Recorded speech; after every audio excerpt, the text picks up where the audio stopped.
Olá, pessoal! Bem-vindos a mais um programa Fé e Ciência, aqui na sua IPP-TV. Esse programa que você já tem se acostumado a assistir ao vivo, nas quartas-feiras, no canal do YouTube, e se acostumado também a aprender que a boa fé e a boa ciência sempre andaram juntas, andam juntas e sempre andarão juntas. Aquela fé que vemos claramente, entendemos claramente, de que um grande Deus fez o universo, fez a vida, e que suas assinaturas se veem claramente na sua obra. Na biologia, na química, na física, na cosmologia e hoje, principalmente, na matemática. A linguagem de Deus, muitos têm assim classificado essa ciência magnífica. A ciência das ciências, tudo no fundo, é matemática. Alguém já disse que se você não conseguir transformar a sua teoria numa equação matemática, você não tem ciência. Olha só, esse programa tem entrevistado grandes homens e mulheres que, ao exercer a ciência, ao estudar a ciência, têm enxergado sinais claros de que não foi uma grande explosão casual que formou o universo, formou a vida. Um ser de extrema inteligência formou tudo. Às vezes a gente discorda até das nossas posições teológicas e filosóficas. Alguns têm uma visão um pouco diferente nessas áreas, mas a ciência todo mundo concorda. É um ser de extrema inteligência que fez todas as coisas. Os nossos entrevistados, pessoal fantástico, magnífico, eles todos têm dado um show aqui de evidências, um bate-papo super legal. Pessoas que, na sua vivência, no seu observar do universo, da vida, têm encontrado assinaturas claras de um grande Deus. E hoje, obviamente, mais esse Fé e Ciência não poderia ser diferente. Nós temos aqui, hoje, um convidado para lá de especial. Além de ser ter um grande conhecimento em ciência, matemática, engenharia, ele também foi um jogador de futebol, jogou do lado de um craque, depois falaremos sobre isso, e também é músico, dará uma palhinha aqui com o seu cavaquinho, então você não pode perder.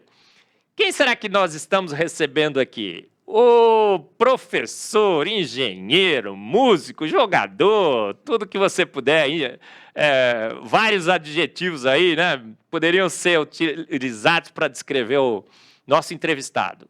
É o Marcelo Vidal. Marcelo, um grande privilégio ter você aqui no Fé e Ciência. Uma boa noite a todos, agradecendo muito ao convite que foi feito, Marcos.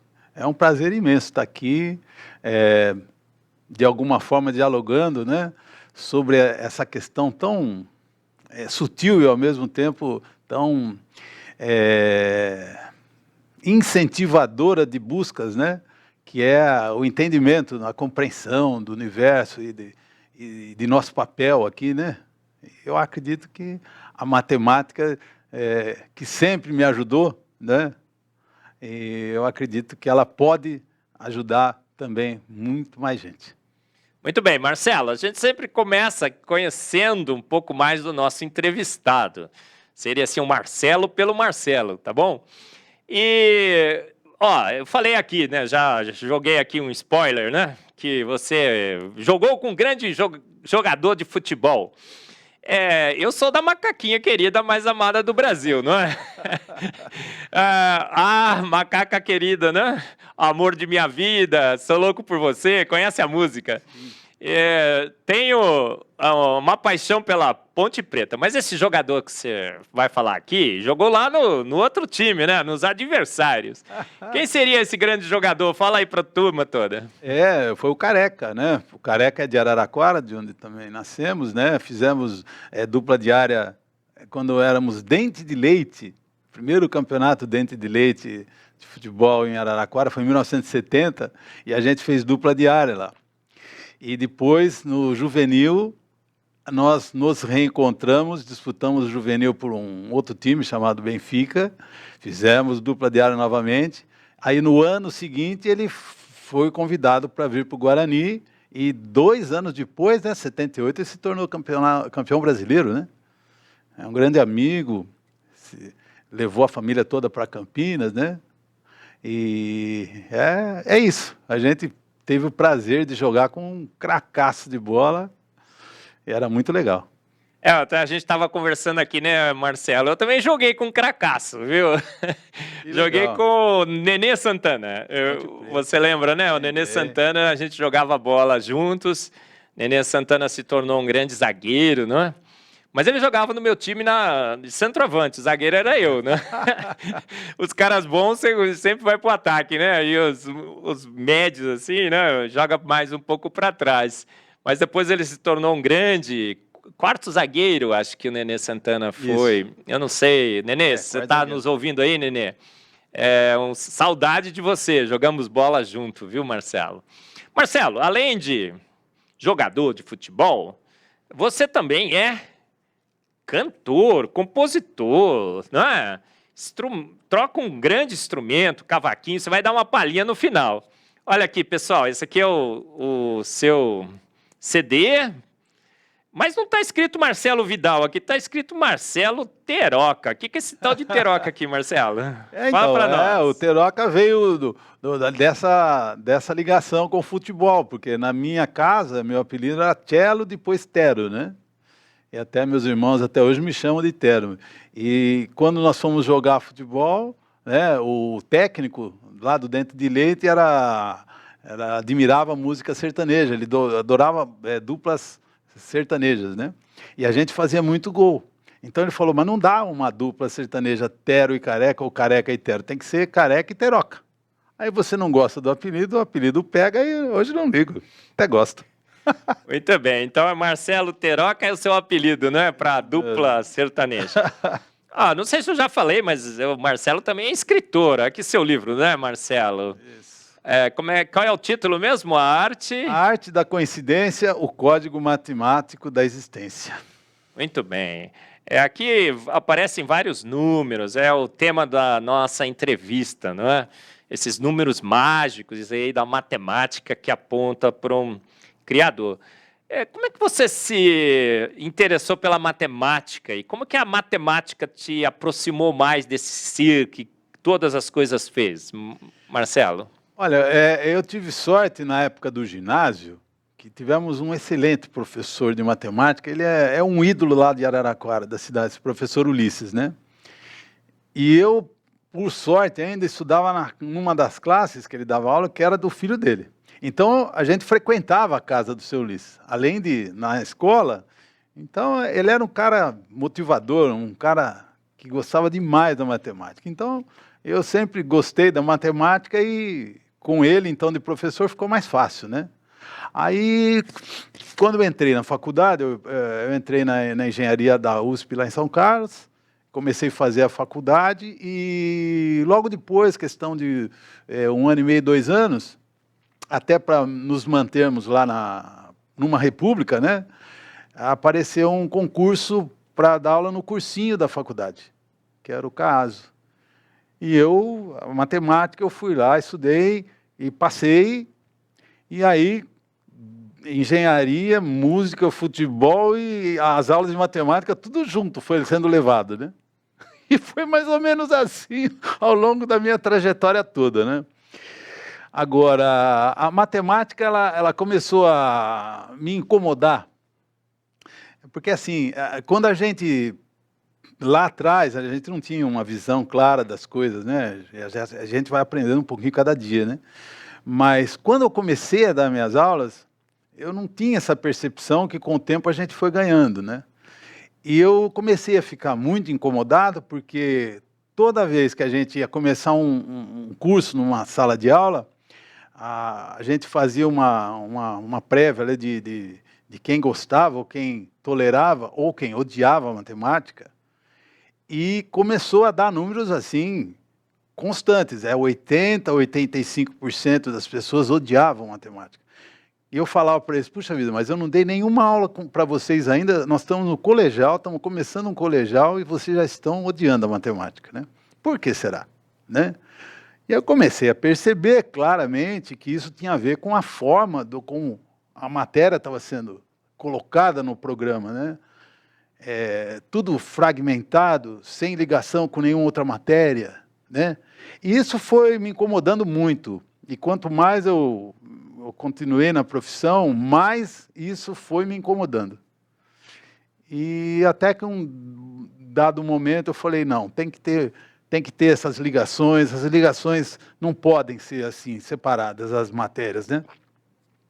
E aí eu descobri que existia uma escola em Portugal, chamada Escola da Ponte. Foi logo no pós-salazarismo, né? Uma escola pública ali próximo de Porto, de Portugal, uma escola cuja proposta era holística. Um aprendizado holístico, os mais velhos davam aulas, também ajudavam os mais novos, e era uma coisa muito legal. E eu falei, nossa, essa escola existe. Essa escola existe. Falei, puxa, é essa escola que eu queria trabalhar, né? E comecei a falar com coordenadores onde eu dava aula, né? Mostrando isso, fui atrás dos livros e, de alguma forma, tentar fazer com que isso acontecesse, né? Mas não conseguimos grande coisa. Eu conseguia fazer algumas aulas, eles chamavam de aprimoramento, então eu fazia esse feedback com a moçada e deixava eles à vontade para eles não serem conduzidos por nós, né? E essa experiência me ajudou muito a enxergar que tinha muito mais coisas ainda. Marcelo, isso é uma experiência muito parecida com a minha, né? Porque a química também me apaixonei, eu não me lembro exatamente a professora, mas uma professora que me deu aulas de química, eu falei, rapaz, que ciência magnífica. E quando eu comecei a dar as aulas de química, também percebi mais ou menos essa percepção que você teve com a matemática. Os alunos não gostavam de química porque não tem uma relação direta com o seu dia a dia, uma coisa jogada aqui, outra ali, tinha que decorar fórmulas, né, e nomenclatura. E aí eu comecei a fazer esse link. Quando você faz esse link, você se apaixona pela química, pela matemática. Estou tentando lembrar aqui, quem foi o grande cientista que disse que se você não consegue formular sua teoria numa equação matemática, aquilo lá não é ciência. Acho que foi Newton ou Pascal, alguém assim. E você concorda com isso? Olha, a gente critica um pouco as teorias na biologia que levam à evolução. Aí eu digo assim, sabe por quê? Porque não tem leis. Quando você se colocasse numa fórmula, você poderia ver que estaria equivocado. Então, por exemplo, eu tenho uma palestra que eu falo assim, existem leis na biologia. Por exemplo, a lei da biogênese. Só vida gera vida, Pasteur, né? E a lei da informação, vida é matéria, mais energia, mais informação. Estou formulando matematicamente, porque quando você põe numa equação, né, Marcelo? Você consegue realmente entender o problema. A matemática é assim, realmente essa ciência magnífica que, por números, por equações, nos permite entender melhor o universo? Sem dúvida. E o que me chamou mais a atenção é que os números irracionais, que são a base desse livro, né? 5 números irracionais que a gente vai falar, mas os números irracionais são maioria no universo dos números. É uma coisa incrível que muita gente às vezes não sabe disso. E no nosso linguajar de professor, eles eram os patinhos feios, né? E eles são maioria. E eu me incomodava com isso, falei, gozado, mas toda hora que a gente for olhar para fenômenos da natureza, bata o olho, a gente vai encontrar o π, vai encontrar o e, que é o número de Euler, né? E eu falei, deve ter mais gente escondida aí, né?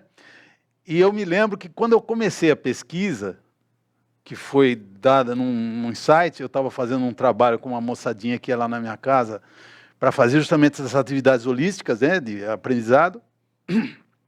E uma bela noite eu estava andando na pracinha atrás da minha casa lá, e quando de repente me aparece, né, uma equação que eu nunca tinha visto, né, que ligava não só o número de Euler, o E, o π também, mas ligava a razão áurea, o número áureo, o φ.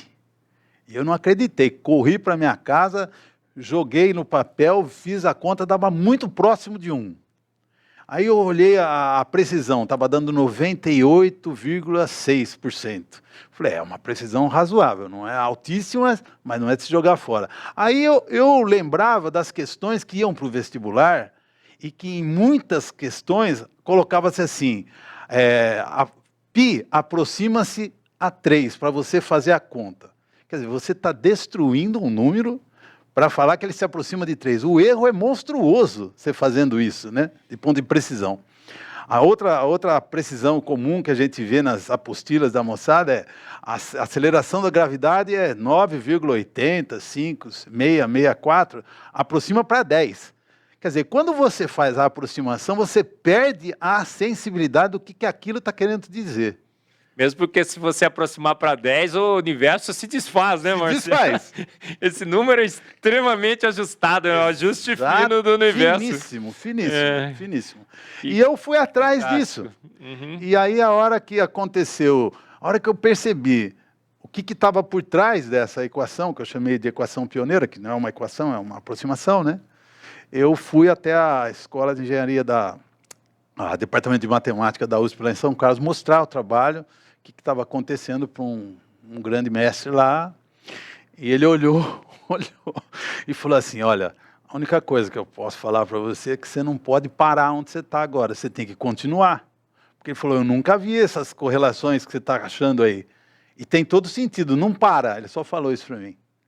E curiosamente, até comentando com você ao telefone, quando a gente conversou dessa entrevista, eu estava lendo o seu livro, né? Fomos Planejados, e você fala muito no seu livro lá, né? Siga os dados sem saber onde vai dar, tem que seguir. Aonde quer que eles nos levem, não é?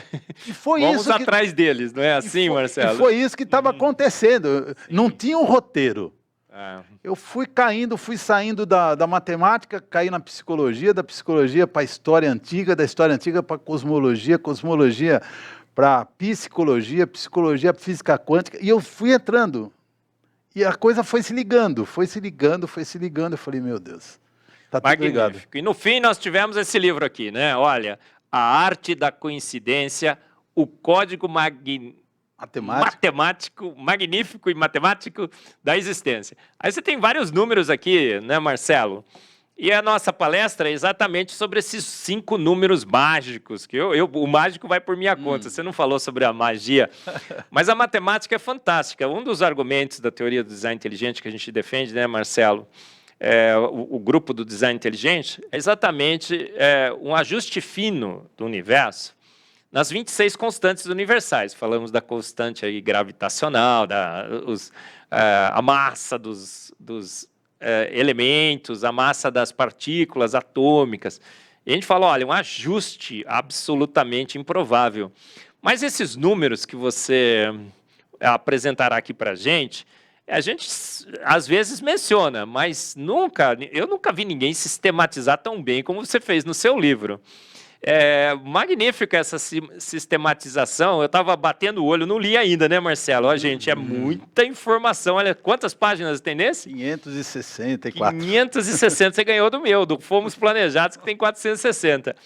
E eu falei, rapaz, quanta coisa que a gente pode enxergar nessa criação desse grande Deus que tem a matemática. Como ele usou essa ciência tão incrível, linda, bonita, que a minha filha não gosta muito de matemática. Eu falei, filha, matemática é a alma da ciência, a alma do universo. A química é toda matemática, uma ciência exata. A gente vê você já viu as equações de Schrödinger, que definem os orbitais? Uma coisa absurda, né, Marcelo? Mas aí eu queria... Vamos dar uma olhadinha na sua apresentação. A gente tem bastante coisa para falar sobre esses 5 números mágicos. Tem uns slides aqui, olha. Bom, o título é esse, olha. O Código Matemático de Deus. Os 5 números mágicos. Marcelo Longo Vidal. Ou Marcelo Teroca. Marcelo, antes de passar para os slides, o Código Matemático de Deus. Existe um código matemático. E esse código aponta para esse ser que é Deus, que a gente está todo mundo procurando, a gente estava conversando, né, Marcelo? A gente tem até uma uma percepção um pouco diferente de que como seria exatamente esse Deus e tudo mais. Mas a gente vê esse Deus lá, não é? Por que existe esse código? Por que ele é matemático e por que ele aponta para Deus? Me explica. Isso é interessante, porque eu não parti disso nas pesquisas, né? E os números foram me levando a uma forma de padronização de linguagem, que eu chamo no livro de padrão da criação, né? Eu comecei a perceber isso justamente a hora que eu extraí a raiz quadrada da razão áurea. E por que raiz quadrada? Porque a raiz é a origem, é de onde se origina, de onde vem. E por que é a raiz quadrada e não é raiz cúbica, ou raiz quarta, ou raiz quinta? Porque nós estamos no mundo dual, a raiz de índice 2, né? Nós temos o quente, o frio, né? O claro, o escuro, o dentro ou fora, né? E essa dualidade que comanda... O bem e o mal. O bem e o mal, né? E essa dualidade, você que é bamba na química, né? Ela, no fundo, se a gente parar para pensar com muita calma... Ácido e base, né? Isso. E essa dualidade, na verdade, ela nasce do hidrogênio. Porque o hidrogênio não tem nêutron. Então fica o próton e o elétron, um chamando o outro para ver o que vai acontecer. É, né? o átomo fundamental, né? E é por isso que, assim, que de todos os outros teriam ser derivado, não é? Tabela periódica, ele é o 1, né? Uhum. E o 1 acaba sendo, dentro da sequência de pesquisas, acaba sendo justamente o número que é atribuído ao Criador. Sim. E é interessante, eu estava conversando com amigos da matemática, falei, interessante, né? Se você pegar a quantidade de números que tem entre 0 e 1, e a quantidade de números que tem do 1 até o infinito, vamos dizer, é igual. É igual. Ou seja, se você pegar um número que a gente coloca à direita do 1, que a gente chamou de estereotipo, ou tipo, né, típico, número típico, e você multiplicar pelo seu arquétipo, que está entre 0 e 1, você vai dar 1 sempre. Né? Marcelo, mas aí eu até estava outro dia vendo uma apresentação muito interessante, porque ele falava assim, olha, a gente fica imaginando que os números vão de menos infinito a mais infinito, passando pelo 0, depois é 1, 2, 3, 4, 5, né? Isso é uma linha. Uma linha. Na realidade, você tem os números imaginários e tudo mais, aí você forma esses fractais, que você acha que você vai mostrar tudo isso. Aí ele formou uma figura magnífica. Eu falei, rapaz, há muito mais no universo, além do que sonha a nossa vã filosofia? Com certeza. E você tocou num assunto agora desses números imaginários, né? O número imaginário, o I, que é a matemática, a gente aprende lá atrás, que ele aparece como definição a raiz quadrada de um -1. -1, né? É isso. Mas se você pergunta para qualquer matemático, eles vão dizer apenas que o número, o I, significa, ele é vamos dizer, uma estratégia, uma maneira, uma ferramenta, né, para se resolver equações polinomiais. Quando, na verdade, ele tem um significado. Todos os números têm significado. É isso que a pesquisa me mostrou. Né? E, recentemente, nessa pesquisa desse segundo livro que está diagramado, né, a gente percebe claramente que o caminho vai por ali. Porque a física quântica descobriu agora, finalzinho do ano de 2021, que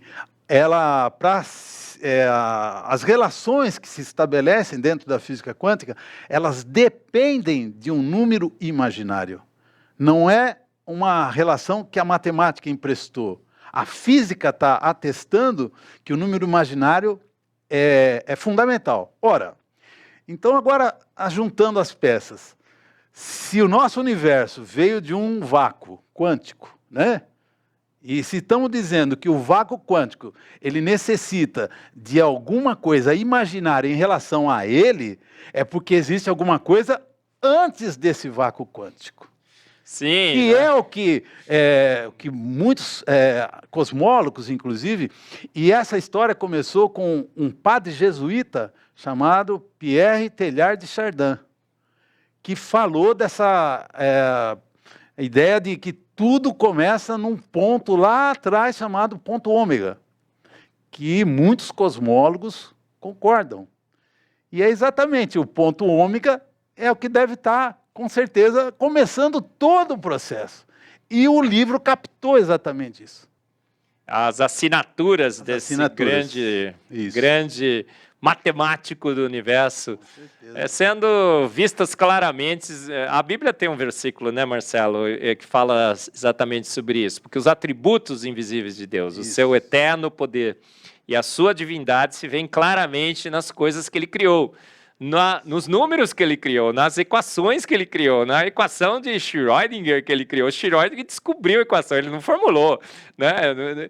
Planck, Pascal, Newton, não é? Todas as leis, a periodicidade da tabela periódica com os elementos, grupos, períodos, uma ordem, aí alguém diz assim, né? O nada pegou nada para nada e criou tudo.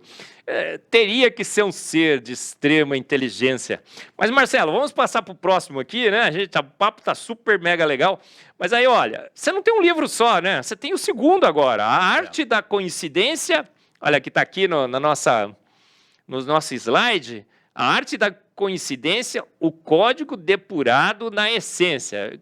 Esse é o upgrade, a versão 2.0, é isso? Pois é. Na verdade, eu não tinha nem intenção eu não tinha intenção de fazer o primeiro, o segundo também, mas como as coisas começaram a se ligar cada vez mais precisas, vamos dizer assim, né? E eu percebi que as coisas estavam se juntando, porque, veja, você que é da ciência, a ciência moderna, todos dizem, pelo menos um parâmetro para se ter uma noção da linha do tempo, né? É de Galileu para frente, vamos dizer, né? Uhum. Agora, Sim. de Galileu para trás existia uma ciência que estava ali. Claro. Então, se você vai lá para trás, você consegue conhecimentos volumosos de muitas civilizações que ajudaram a criar a ciência moderna. Os egípcios com a medicina, a alquimia. Os persas, né? A alquimia, o pessoal fala alquimista, olha só, quanta boa química saiu da alquimia, não foi? Espetacular. Então, agora, a hora que eu coloquei na linha do tempo e eu consegui ir atrás dessa parte anterior a Galileu, é que eu falei, agora tem que depurar mesmo. E aí foi que saiu o fio condutor para esse segundo.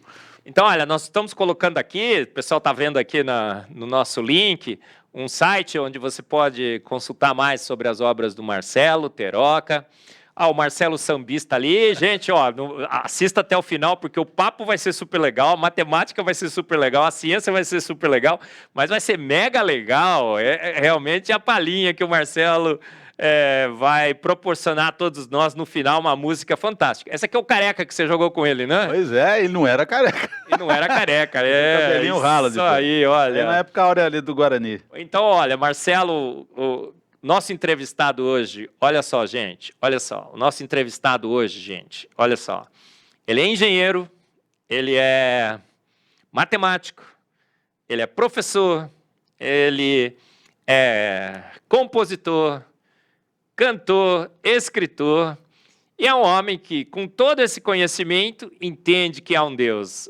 Olha só, tem gente que fala assim, olha, Pasteur já disse isso, né, Marcelo? Um pouco de ciência te afasta de Deus, muito te aproxima dele. Um pouco de matemática, fica achando que você só tem os números 0, 1, 2, 3, 4, 5, 6, né? Com muita matemática, assim, você começa a enxergar o mundo dos números imaginários, fractais, esses números mágicos.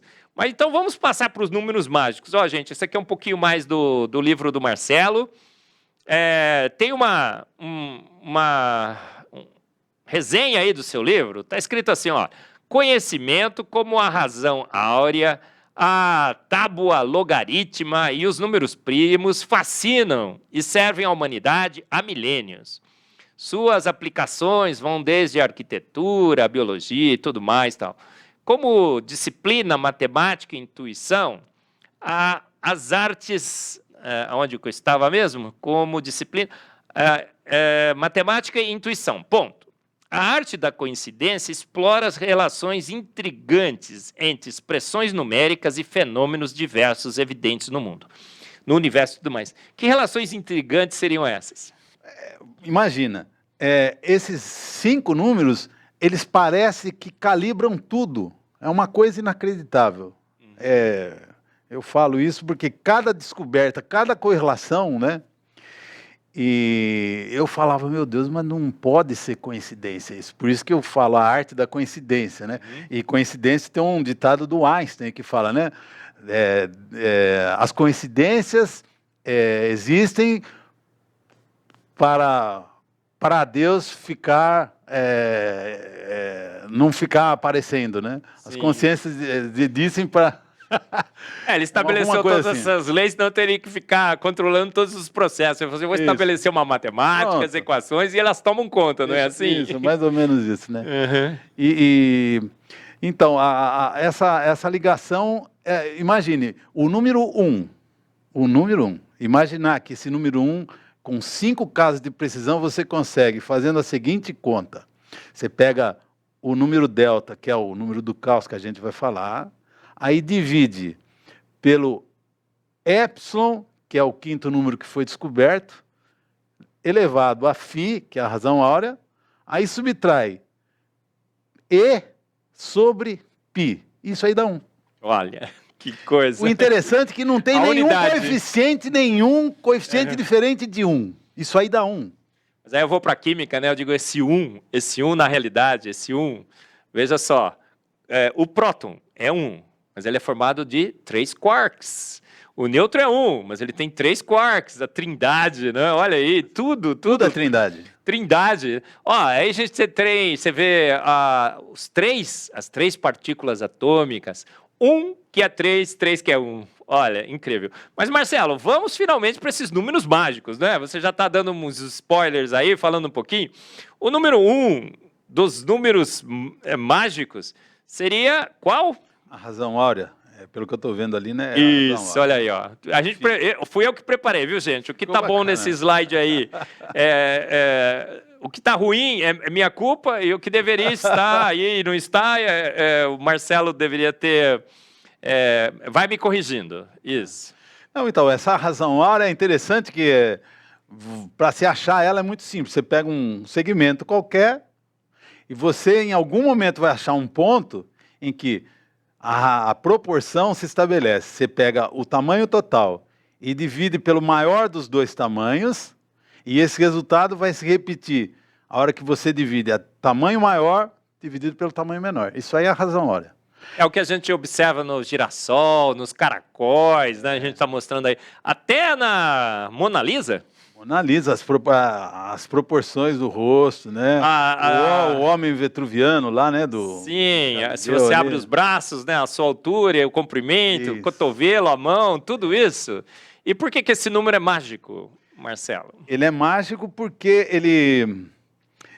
a hora que você pega esse número e eleva ao quadrado, por exemplo, ele é um número... Com 9 casas de precisão decimais, ele é 1,618,033,988. Se você pega esse número e eleva ao quadrado, dá 2,618,033,988. Ele mantém a decimal. Se você pega o inverso desse número, dá 0,618,033,988. Ele mantém a decimal. Incrível. E parece que ele usou essa proporção, né? Parece que essa proporção, acho que para nós do design inteligente, né, Marcelo, a gente usa essa proporção, você fez todas essas contas, mas nós usamos essa proporção assim, olha, parece que um grande designer quis manter uma proporção, porque ele encontrou nessa proporção beleza, charme, harmonia, né? A razão áurea é ligada à harmonia. Veja só, o braço é funcional. A evolução diz que tudo tem uma utilidade. Mas harmonia, charme, beleza, não faz muito sentido, né? Deveria ser funcional apenas. Mas você vê que, além de tudo, é harmônico. O braço é harmônico com o punho os seus braços abertos estão em harmonia também com a sua altura. Tudo é harmônico nesse número mágico da proporção áurea. Os caracóis e tudo mais. Bom, todo mundo... Esse é bastante conhecido. A proporção áurea se fala muito. Mas e o π? O número 2? O π ele é interessante porque Ele é formado, para você entender o número π, você pega uma circunferência, o que limita um círculo, né? Aí você mede esse arco completo e divide pelo diâmetro, que vai dar o π, né? Agora, o π é um número enigmático, porque a parte decimal dele não se repete e não existe um padrão até hoje, né? Tem até prêmios, as pessoas labutam a algoritmos cada vez mais refinados para descobrir o próximo e os próximos algarismos após a vírgula, né? E já chegaram ao número de 31 trilhões de algarismos após a vírgula do π. Mas o interessante... É um número infinito, então, Mas o interessante que eu percebi é que você, se analisar esses números separadamente, você não vai chegar a conclusão alguma. A hora que você junta, aí você entende. Por quê? O φ, que é a razão áurea, para você chegar nele de uma forma simples, sem precisar da geometria, você pega 1 mais 1 sobre 1 mais 1 sobre uma fração contínua, você vai chegar no φ. Que coisa. Ele depende 100% Incrível, do número 1. Sim. Olha isso. A unidade. Ele tem um padrão definido. Ele é a coisa padronizada, né? Enquanto que o π é o oposto complementar dele, é o despadronizado.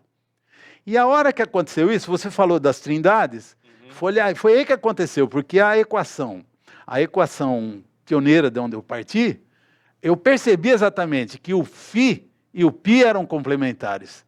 E eu explico por quê no livro, né? Mas tinha que ter alguém para mediar isso. E quem é o grande mediador? É o número de Euler. E por que eu cheguei nessa conclusão? Porque quando você pega uma função natural de base... Próximo aí, né? O número de Euler. Esse aí, número esse 3. Ezinho aí. Sim. Que ele sai desse limite aqui. Né? Esse E. Se você pega a função exponencial e elevado a x, se você derivar ela, dá e elevado a x. É a única função matemática que acontece isso. Quer dizer, é uma coisa constante, quer dizer, ele não se modifica. Ele intervém e continua. Então, ele é o grande mediador do processo. O número de Euler. Número de Euler. Magnífico. Mas, ó, Marcelo, tá aí, ó, no seu slide, que fui eu que fiz, né? Então, se ficou estiver bacana. errado, você pode pôr a culpa em mim. Legal. Mas tem ali, ó, eu achei esse negócio muito interessante lá, por isso que eu coloquei. O número de Euler está envolvido com radioatividade, com quanto você ganha de lucro nos seus investimentos na bolsa. Aliás, ele partiu disso, né? Ele partiu de uma condição... Não sabia, não. É uma condição de juros compostos? Juros compostos. Ah. O número de Euler surgiu, inclusive, na antiguidade, mas não chegou a grandes conclusões, mas começou de um processo de juros compostos. Então ele governa todos esses processos aí, tem na biologia, na química, nas ondas eletromagnéticas, na eletrônica, teoria das probabilidades, mudanças de temperaturas, permeia o universo, então. Sim, que totalmente. Coisa. E o que é esse negócio de equação aí? E igual a 2 mais 1 sobre 1 mais 1? É uma forma de apresentá-lo, né? Isso aí que a gente chama de fração contínua, né? A fração contínua, se você pegar a parte decimal dele, né, que é 0, 718, 28, 18, 28, aí depois ela muda, tá vendo? 45, 90, 45. E se você pega a fração contínua, você deixa a parte inteira, 2. Aí você pega a parte decimal. O que é o 1 sobre? Vai buscando sempre o arquétipo do número. Aí vai gerando uma distribuição parecida com isso. Magnífico, muito bom. Ó, e vamos para o quarto. Que número é esse aí, ó? Esse é o número chamado, né, conhecido, foi descoberto em 1975, chamado número do caos, esse aí. É interessante a história desse número, porque muitos já estavam percebendo certos padrões, é o que leva à entropia, né? Entropia. É a desorganização completa. Sim. E a experiência que levou a essa conclusão era o gotejamento de água de uma torneira. Estava pingando, mantinha-se um padrão de pingos, né? Aí... Então, pingar a torneira não é assim tão inútil, né? Não aumenta só a conta d'água, né? Não, e aí, os que estavam fazendo a experiência aumentavam um pouquinho, percebia que dobrava a quantidade de pingos, tinha uma relação entre o tempo e a quantidade. E eles foram aumentando, até que perdeu-se a ordem. Por isso que ele vem de um diagrama de bifurcação que aparece ali, Sim. né? Bifurca, bifurca, bifurca. Sim. E isso aparece em todos os lugares, dentro nas árvores. Você vê esse padrão, que é o fractal que a gente fala, né? Das folhas. Das folhas, dos flocos de neve. Flocos de neve. E vai por aí, do sistema, artérias, as veias, artérias, circulação veias, do nosso circulação, sangue. exatamente. Incrível. E que o quinto número, Marcelo, vamos lá. Esse foi descoberto. Epsilon. Quem descobriu? Pois é, então, aí que está. Existem 4 forças, né, entendidas pela física: a força gravitacional, a força eletromagnética, a força nuclear forte e a força nuclear fraca. Disseram que a força nuclear fraca, Marcelo, outro dia eu estava lendo um artigo, ela é uma manifestação da força eletromagnética. E que, de fato, a gente teria, então, 3 forças, se a gente quer levar tudo para o universo trino, né? Mas há controvérsias, sim, são 4 forças. E, na verdade, o que o livro propõe, que, na verdade, a gente chega na conclusão que tudo são quintetos. Quintetos? Quintetos. Por isso 5 números. Sim. Porque, veja, se existe um elaborador, porque esse φ é um padrão, ele está ligado ao que a gente chamou de princípio primordial da elaboração. Sim. O π é o que não tem o padrão, cada um se manifesta de um jeito. Então, ele é o princípio primordial da manifestação. O E é o mediador, é o princípio primordial da mediação ou coordenação. E quando a gente ficou ciente do número do caos, que ele dava o final de um ciclo, ele estava fazendo um controle para começar o novo. Ora, se está quebrando o ciclo, tem que ter alguém que comece. A entropia, né? A segunda lei da termodinâmica, fica aquela briga de sistema fechado, sistema aberto. Se o Sol poderia dar energia para que a entropia aumentasse, não tem, né? Não tem como. Começamos com uma ordem total e esse número está mostrando que vai para o caos, né? Então, quer dizer, se tem alguém que termina, tem que ter alguém que comece. Que começa, com certeza. E a gente, nas pesquisas, eu li sobre Aristóteles, ele falava da quintessência. Quintessência, exatamente. Lá no Oriente falava do Akasha, que é o éter, que era exatamente o quinto, né? E eu fiquei cismado com isso e fui tentar entender o processo, né? E eu parti exatamente, você que é da área da química, existem vários éteres, né? Mas o único éter anestésico é o dietiléter. Sim, E o que acontece numa anestesia? Você tem os seus 5 sentidos mutados, mas você não faleceu. Quem que está te mantendo vivo? Um 6º sentido, que é a intuição. E eu falei, puxa vida, então esse sujeito aí, ele está dando uma contribuição muito grande. Esse sujeito aí, né, Marcelo? Esse sujeito aí tinha coisa aí. O sujeito é o que executa a ação, nesse sentido, né? Nesse sentido. Perfeito. Aí o que eu fiz? Eu fui cair na besteira, entre aspas, de fazer uma pequena conta, porque todos os grandes mestres que eu pesquisei falavam disso. E eu achei uma frase muito bacana que eles falam. A gente, hoje em dia, vive um mundo de competição, né? Infelizmente. Todo mundo querendo competir, quando, na verdade, a gente precisa se unir, né? E eu sou muito adepto do realismo, do relativo e não do absoluto. Mesmo porque eu acho que só existe um absoluto, né? O resto é relativo. O resto é relativo, me parece muito claro, sabe? E aí, esse estudo me mostrou claramente o que os mestres falavam, que tudo se baseia em leis proporcionais, proporções. Um dividido pelo outro vai dar um resultado. Então, quando você faz uma divisão de um pelo outro, você já está relativizando e já está juntando. E o que eu fiz? Eu peguei a soma dos prótons e nêutrons desse éter, C4H10O, né, que é o dietil, e dividi pelo número de elétrons. É 74 dividido por 42. Esse número ficou na minha cabeça. E eu fiz essa conta, deu 1,762, 761 e tal. Esse epsilon. Esse epsilon aí. Aí eu falei, bom... Aqui, né, gente? Olha lá, 17632356889. É. Isso. Vai, continua ou ele... Não, e vai embora. Vai embora, infinitos aí. Aí vai embora. E aí, eu percebi, eu falei, bom, se esses números que a gente mostrou antes, eles partem de uma fração contínua, eu vou tentar descobrir a fração contínua desse número, né? A hora que eu separei a parte inteira, 1 do 0,763, eu fui fazendo a retroanálise.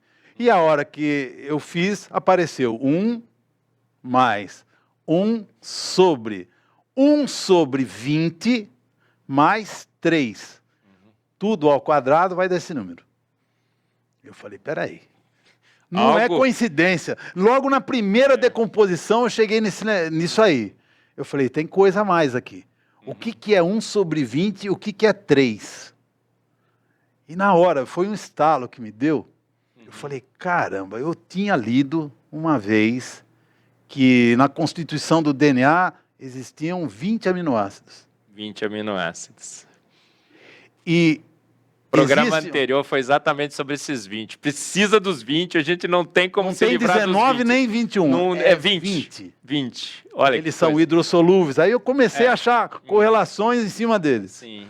Mas antes de fazer isso, eu falei, peraí, 20 aminoácidos, isso aqui está ligado ao código genético. Aí eu olhei para o numerador, 1 é o códon de iniciação. E o 3 são os 3 códons de finalização. Finalização. É isso eu nunca entendi, né? Tem 1 e 3, né? Por quê?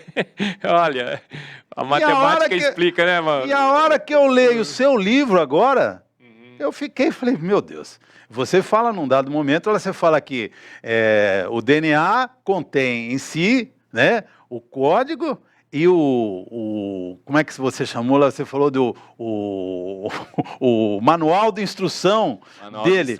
Ora, o manual de instrução é o metafísico que você se referiu no teu livro, que é o número 1. É o que chamavam de DNA lixo, né? Que hoje a gente sabe que é a meta-informação. Que é a meta-informação que você fala, que é o 1, que é a criação.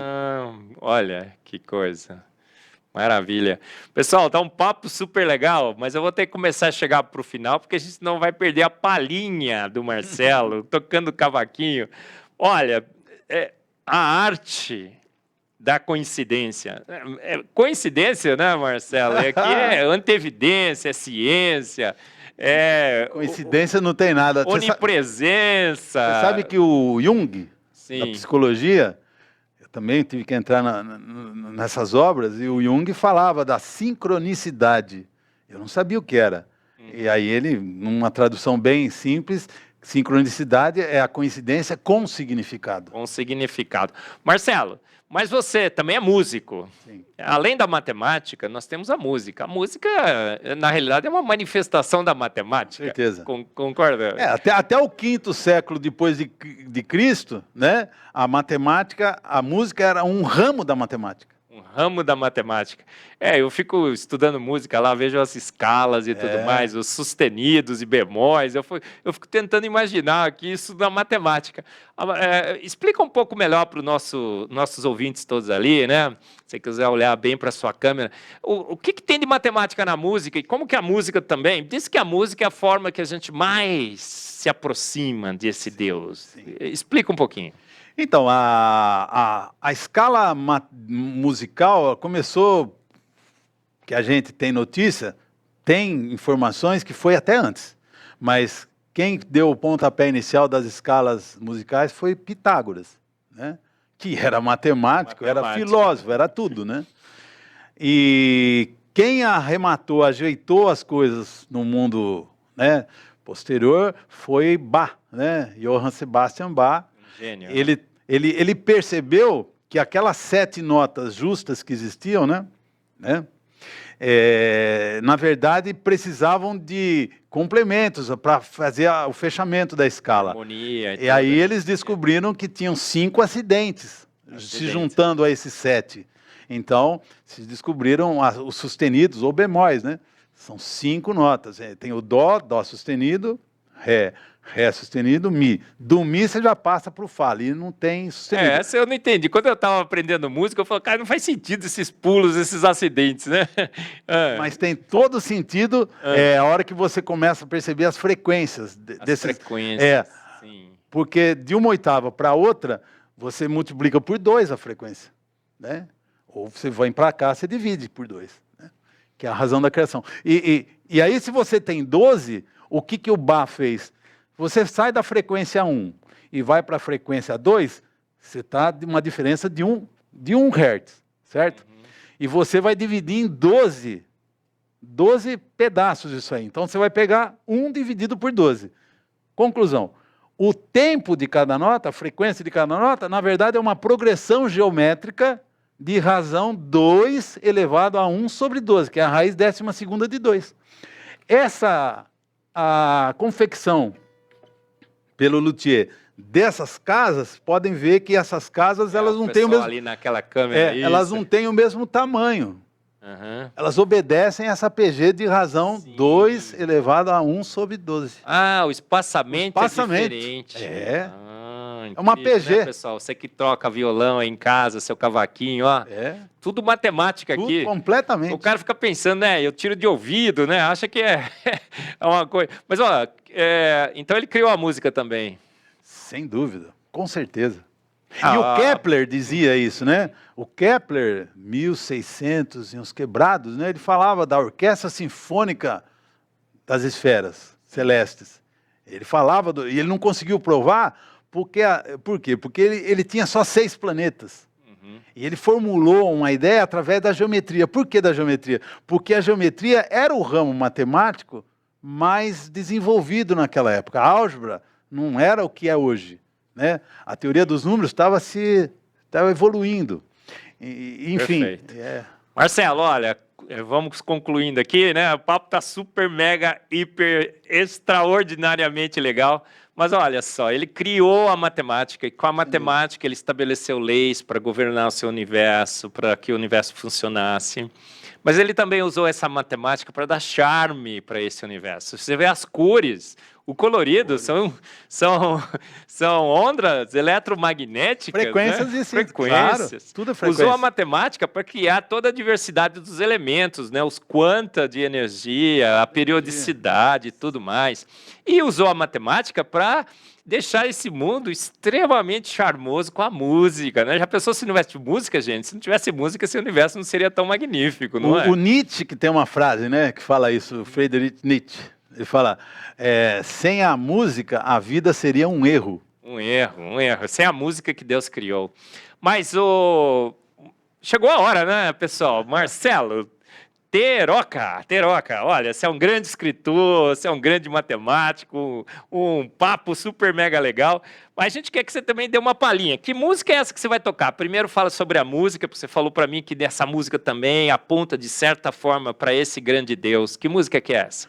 É a música que tem a ver com, inclusive, o título do disco, né? Esse aqui foi o segundo trabalho autoral que a gente lançou, né? Sim, mostra aí para todo mundo. Isso. Um pouquinho para trás, para ver se entra no foco. Isso, aí. Elos do Samba. Elos do Samba, isso. Uhum. Foi, inclusive, esse disco teve a participação de grandes bambas da velha guarda do samba de São Paulo e do Rio, né? Uhum. Eles cantaram músicas minhas. E tem uma música que chama-se Meu Elo. Meu Elo.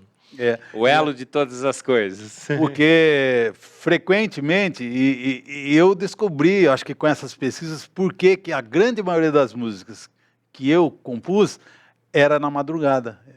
Eu acordava, eu tinha que descer, minha esposa já sabia o que era, nem perguntava. Eu saía, ia lá, pegava o cavaquinho, tentava enxergar a melodia que estava acontecendo e, de repente... a música estava pronta, vinha praticamente pronta. Então vamos lá, pessoal. Marcelo, nossa palhinha aí, tá contigo, pessoal. Vamos acompanhar o Marcelo. É um privilégio imenso ter você aqui e muito obrigado pela palhinha, viu, Marcelo? Vamos lá.